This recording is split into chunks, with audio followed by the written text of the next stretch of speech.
Bismillahirrahmanirrahim. Assalamualaikum warahmatullahi wabarakatuh. Qala musannif rahimallahu ta'ala wa nafa'ana bi'ilmihi fid dharain amin.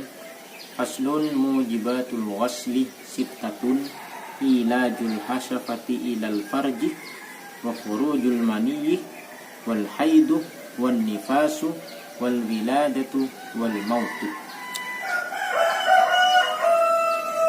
Pasal ini menjelaskan pasal ini menjelaskan mujibatul ghusli, yaitu tentang perkara-perkara yang mewajibkan seseorang harus mandi besar.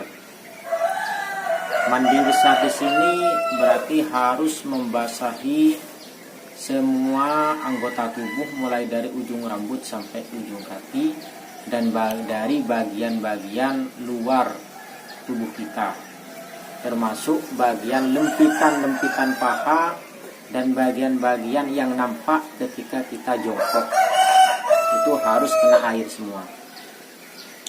Nah, yang mewajibkan mandi di sini sittatun ada 6. Pertama, ilajul hasyafati fil farji, yaitu memasukkan hasafah ke dalam farji, atau memasukkan ujung kemaluan seorang laki-laki, ujung rudalnya itu dimasukkan ke farji, ke kemaluan perempuan. Itu mewajibkan mandi. Jadi ujung-ujungnya, dengan ujung-ujungnya saja, apalagi sampai semua. Jadi paling sedikitnya yaitu adalah ilajul hasyafati fil farji.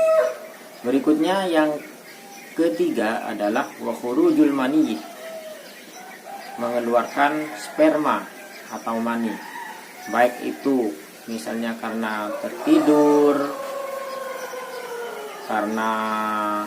bukan karena tertidur ya, karena tidur mimpi, atau karena berhubungan badan, atau karena yang lainnya. Yang penting di situ mengeluarkan sperma, maka itu wajib mandi. Itu yang ketiga. Yang keempat wal haidu, haid. Ini bagi perempuan ya, wal haid. Jadi setelah haidnya tuntas, setelah tidak keluar lagi darahnya, maka dia wajib mandi besar, menghilangkan hadas besar dari haid. Nawaitul ghuslah liraf'il hadasil akbari anil haidi fardhan lillahi ta'ala. Saya niat mandi besar dari haid fardh karena Allah Ta'ala. Terus wan nifasu, dan yang keempat, yang kelima, berapa ini? Pertama itu kan ilaj, memasukkan atau bertemunya dua kemaluan. Di takbir kitab-kitab lain itu biasanya iltiqai hasyafatain, bertemunya dua kemaluan. Kemudian wa khurujul maniyyi, mengeluarkan sperma, wal haidu, haid, wan nifasuh, yang keempat adalah nifas. Nifas itu adalah darah yang keluar setelah melahirkan. Jadi setelah melahirkan, seorang perempuan itu mengeluarkan darah, dan itu untuk sekitar beberapa hari ya, bisa beberapa hari, bahkan bisa lebih dari 1 bulan. Nanti kalau sudah selesai, nifasnya itu sudah mampet, sudah tidak keluar lagi, maka dia harus mandi. Berikutnya yang ke-5 ada wal wiladatu, yakni melahirkan. Jadi dengan melahirkan, meskipun dia tidak keluar darah, misalkan tidak keluar darah ya, maka dia juga wajib mandi wiladah. Di samping kalau dia nifas ya wajib nifas, dan wiladah yaitu melahirkan juga wajib mandi.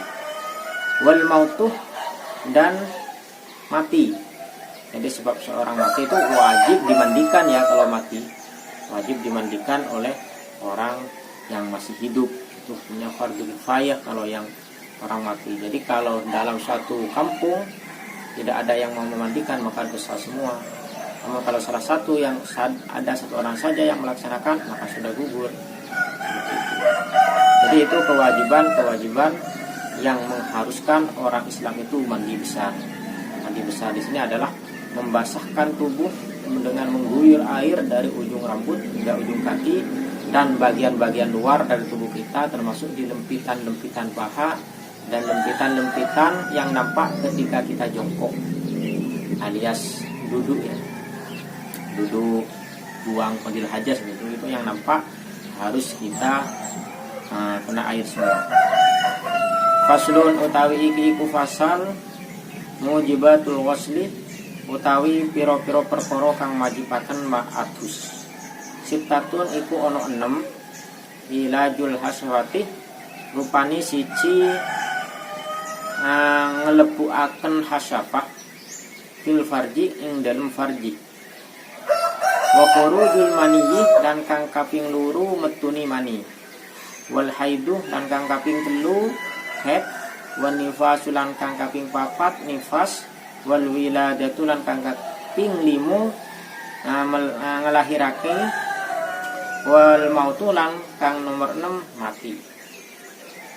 Faslun tining panika fasal mujibatul wasli tining pan saponapan perkara sing majib aki mandi taba adus. Citatun panikah bade menem engki kan panika ilajul hasyafati mamasuaki hasyafah fil farji ing dalam farji wa khurujul maniyyi ban matonah manni wal haidu ban haid wan nifasu ban nifas wal wiladatu ban rembi wal mautu ban mati.